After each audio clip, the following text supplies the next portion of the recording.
Assalamualaikum warahmatullahi wabarakatuh. Selamat sore kawan-kawan petani porang di seluruh Nusantara. Hari ini hari Rabu tanggal 23 Maret tahun 2022.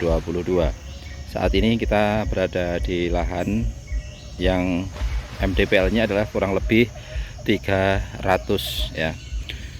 Kemudian lahan ini kita tanami mayoritas menggunakan bibit katak mini kawan. Kondisi tanaman kami di tanggal 23 Maret tahun 2022 seperti ini kawan. Alhamdulillah tanaman yang di lahan ini masih cukup subur, daunnya pun nampak hijau, penyakitnya tidak begitu banyak. Kemudian pertumbuhan dari tanaman porang juga alhamdulillah bagus. Batang terakhir ya kurang lebih sebesar ini mayoritas ya, walaupun ada yang lebih kecil dan juga barangkali ada yang lebih besar. Kemudian lahan yang sebelah sini ya tentunya adalah yang dulu kita beri pupuk dasar menggunakan kohe ayam pedaging. Alhamdulillah kondisi tanamannya bagus kawan. Yang terkena jamur pangkal batang pun tidak begitu banyak ya, pasti ada 1, 2, tetapi di depan kamera ini ya sementara belum kita temukan mereka-mereka yang terkena jamur pangkal batang belum. Kemudian kondisi kataknya pun sudah lumayan mateng, sudah agak gede. Kemudian ini juga kataknya juga sudah lumayan besar. Ini sebentar lagi barangkali akan mengalami proses ripah dan kataknya akan lepas. Katak-katak juga banyak ya, walaupun seukuran segini, tapi alhamdulillah karena dulu kita tentunya tanam ya kurang lebih katak dengan ukuran yang size-nya di bawah ini kawan. Ya kurang lebihnya seukuran segini nan. Kita dulu tanamnya menggunakan katak yang relatif super mini. Di batang kedua ini kataknya sudah mayoritas sebesar ini kawan. Alhamdulillah ini adalah suatu keuntungan bagi kami dalam rangka untuk musim kedepannya. Tentunya kita ketika tanam lagi menggunakan katak kita sudah tidak beli lagi kawan. Nah kemudian untuk pertumbuhan jagungnya pun kondisinya aman kawan. Berarti 3 atau 4 hari yang lalu daerah kami di desa ini ada puting beliung juga. Kemudian di samping lahan kami yang ada rumah-rumah warganya itu juga ada pepohonan yang roboh. Kemudian beberapa tanaman yang di ujung sebelah sana juga ada yang roboh kawan, tanaman porangnya, karena begitu dahsyatnya dari aliran puting beliung itu. Bahkan di kecamatan sebelah ada seorang bidan pula yang habis pulang kerja tertimpa pohon sengon kawan, dan innalillahi wa inna ilaihi rajiun, beliau dipanggil Yang Maha Kuasa sepulang dari kerja. Nah itulah kejadian yang menimpa di daerah kami kawan.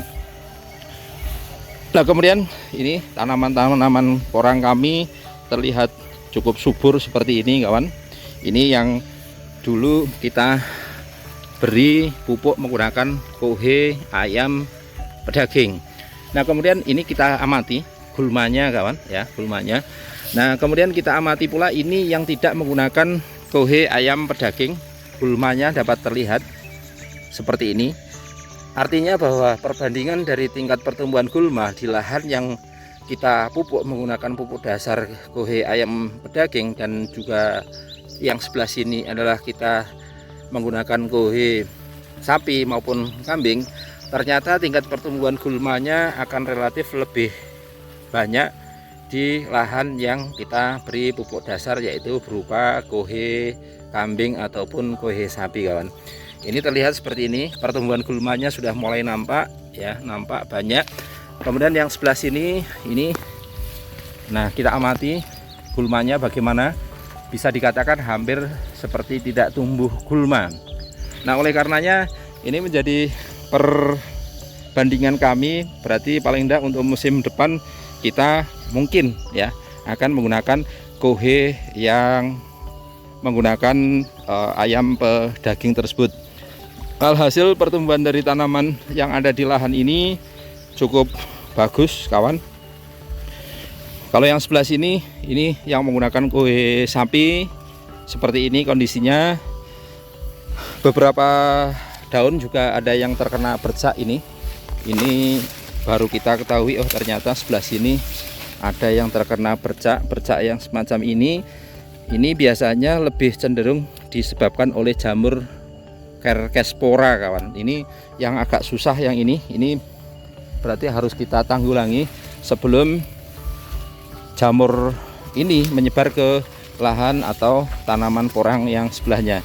Ini juga mulai terkena Cercosporanya karena kemarin hujan daerah kami itu bisa dikatakan sangat dahsyat kawan, yaitu sangat deras sekali disertai dengan angin.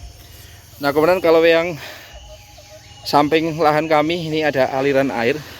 Air ini baik musim hujan maupun musim kemarau bisa dikatakan akan ada terus. Seandainya kita punya alkon ya, kemudian kita tanam lebih awal pun masih berani. Kita menggunakan sprinkler juga masih berani, karena kondisi bagian bawah kami di lahan ini maupun lahan yang lainnya, samping lahan itu tetap ada aliran air dalam rangka untuk antisipasi apabila kita ingin tanam lebih awal ataupun nanti ketika contoh misalnya di tengah-tengah kita tanam hujannya itu sedikit berhenti kawan. Nah kemudian yang sebelah sini tanamannya daunnya nampak hijau kawan. Nah kemudian untuk tanaman porang yang berada di pinggiran galengan ya, kalau daerah kami ini cenderung pertumbuhannya kerdil kawan, karena yang sebelah sini tentunya tidak terkena dari pupuk dasar sehingga tanahnya nampak lebih tandus. Kemudian yang sebelah sana, yang sebelah sininya tanaman porang cukup subur, batangnya juga perkembangan cukup besar. Nah itulah bedanya ketika tanaman porang kita diberi pupuk dasar ataupun tidak, maka biasanya kita akan melihat pertumbuhan dari tanaman porang kita itu akan nampak subur atau tidak. Lagi kawan, ini juga bisa dikatakan hampir tidak berkembang yang sebelah sini karena ini adalah galengan ya. Galengan ini tidak terkena pupuk dasar ya, seperti ini, kerdil. Kemudian kalau yang tengah yang terkena pupuk dasar relatif perkembangannya cukup bagus seperti itu. Kemudian untuk porsi pupuk dasar yang kita berikan ke lahan tentunya akan dipengaruhi dari besar kecilnya atau pertumbuhan dari tanaman porang kita saat ini, atau bisa dikatakan adalah berdasarkan dari tanaman sebelumnya. Kalau saat ini kita sudah tanam porang, yang sebelah sini ini masih kerdil ya, sedikit, sana sedikit juga sudah kerdil. Yang lainnya sudah kita beri pupuk, tetapi yang sini tetap masih kerdil, kecil-kecil. Ini menandakan bahwa musim berikutnya yang sebelah sini itu harus kita tandai, kita beri pupuk dasar yang lebih banyak. Agar apa? Tentunya agar pertumbuhan tanaman porang kita bisa seperti tanaman porang yang sebelah sini, besar-besar pertumbuhannya. Kalau yang sebelah sini kan kerdil, itu kerdil, sana juga kerdil. Tapi yang sebelah sana subur-subur, yang sebelah sini subur-subur. Ini adalah bibit yang sama, tetapi perbedaan dari kapasitas pupuk dasar yang diinputkan ke lahan. Bisa jadi adalah pekerja ketika meratakan pupuk dasar pada bagian-bagian sebelah sini ini tidak tercukupi dari kebutuhan pupuk dasar di lahan ini, sehingga pertumbuhan tanaman porang pun relatif kerdil, kemudian daunnya agak menguning. Karena ini sudah di akhir bulan Maret, maka cukup kita biarkan karena sebentar lagi tentunya akan mengalami dorman kawan. Nah kemudian yang sebelah sini itu juga kita tanami jagung kawan ya, jagung bawahnya itu ada tanaman porangnya. Kemudian yang sebelah sana kita tanami jagung juga, bawahnya juga ada tanaman porangnya. Kemudian nanti harapannya adalah di bulan April ketika tanaman porang ini mulai roboh, pada bagian aliran air ini samping-sampingnya akan kita tanami jagung pula, sambil menunggu tanaman porang ini mengalami proses dorman ya, mengalami proses dorman sempurna, sehingga nanti ketika jagung sudah tua maka untuk porangnya pun sudah dorman sempurna, sehingga jagung kita panen, kemudian setelah itu porangnya dapat kita panen. Kemudian yang sebelah sini ini juga terkena bercak daun atau Cercosporanya kawan. hanya daerah-daerah tertentu.